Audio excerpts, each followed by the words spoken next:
Continue. Bon, par rapport à ça. Bon, allez, on continue. Autre expression que vous allez utiliser, qui va venir de l'armée. En fait, on utilise beaucoup d'expressions qui sont des expressions militaires, sans spécialement savoir que ça vient de l'armée.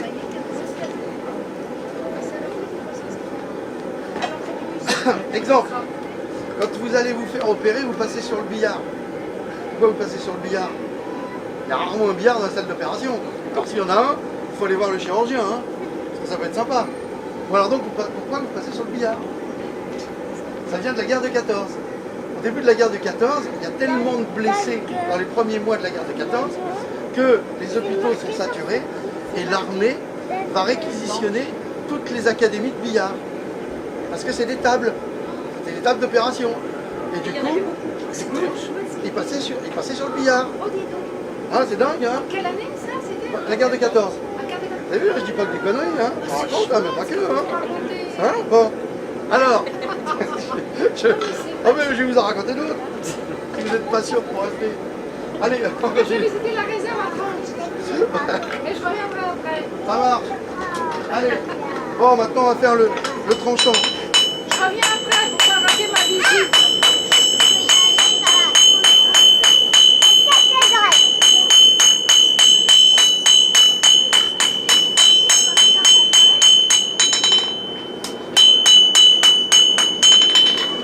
Alors, quand vous apprenez pareil à forger, donc déjà vous apprenez à utiliser les outils, c'est déjà pas mal.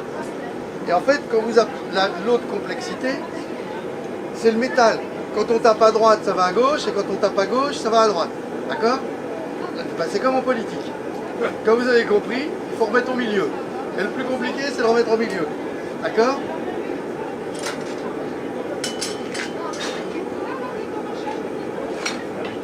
Bon, autre expression qui vient de l'armée. Quand vous n'êtes pas bien, vous n'avez pas l'air dans votre assiette. Ça vous parle ça? Pourquoi vous n'êtes pas bien dans votre assiette? Ah, vous êtes rarement dans votre assiette, hein, dans l'absolu. Hein. Non. Ça vient de la cavalerie. La cavalerie, quand vous montez à cheval, vous avez une bonne assiette. Ça veut dire que vous êtes bien dans la selle. D'accord? Donc le cavalier qui était malade, il n'était pas bien dans son assiette. Donc il y a plein d'expressions comme ça qui sont utilisées encore de nos jours, sans spécialement savoir d'où ça vient. Allez, on continue. Bon, donc, il faut apprendre à presser. On apprend aussi à utiliser son enclume. Si ça sert à ça, en fait, votre marteau, quand vous allez taper sur le dos du couteau, en fait, l'onde de choc va se répercuter sur l'enclume. Et du coup, ça va permettre de remettre droit. D'accord? Ça va permettre aussi, là il faut que je tire encore un peu plus, donc vous pouvez commencer à voir que là, la lame commence à devenir plus large qu'ici. D'accord? Au niveau des couleurs, nos yeux ne peuvent voir la couleur qu'à partir de 600 degrés. En dessous de 600 degrés, c'est gris. D'accord? Quand vous êtes dans un atelier de forge, vous apprenez à ne jamais toucher quoi que ce soit avec vos mains. Pourquoi? Parce que cette pièce-là, elle est entre 0 et 600 degrés, mais elle a la même couleur que celle-là.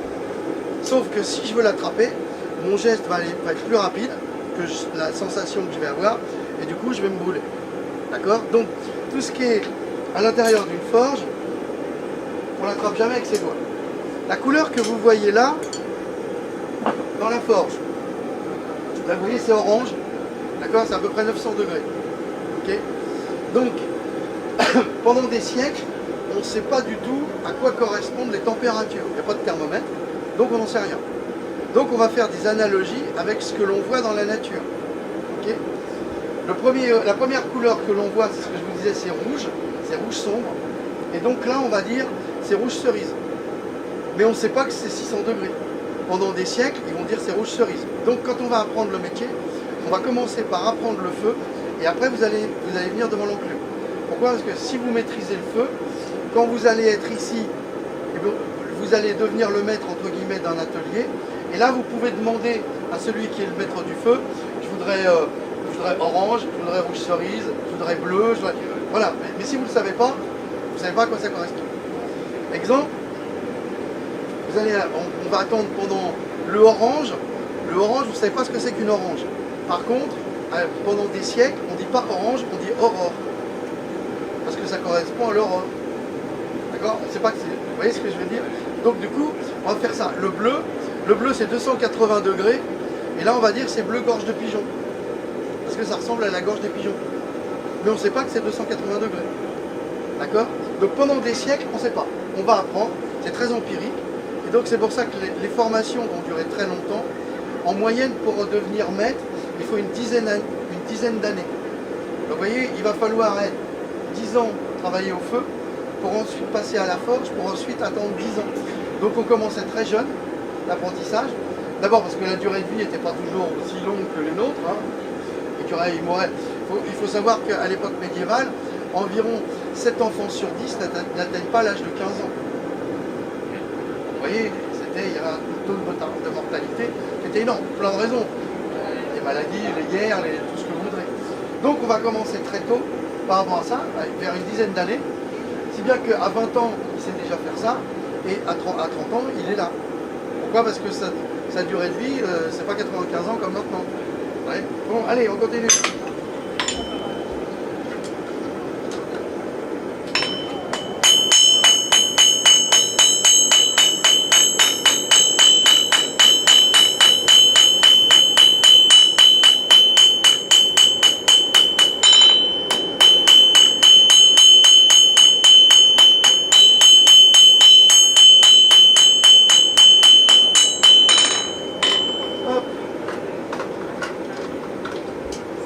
Bon, votre expression qui vient de l'armée, quand vous mourrez, vous cassez votre pipe, ça vous parle? Ça vous parle ça?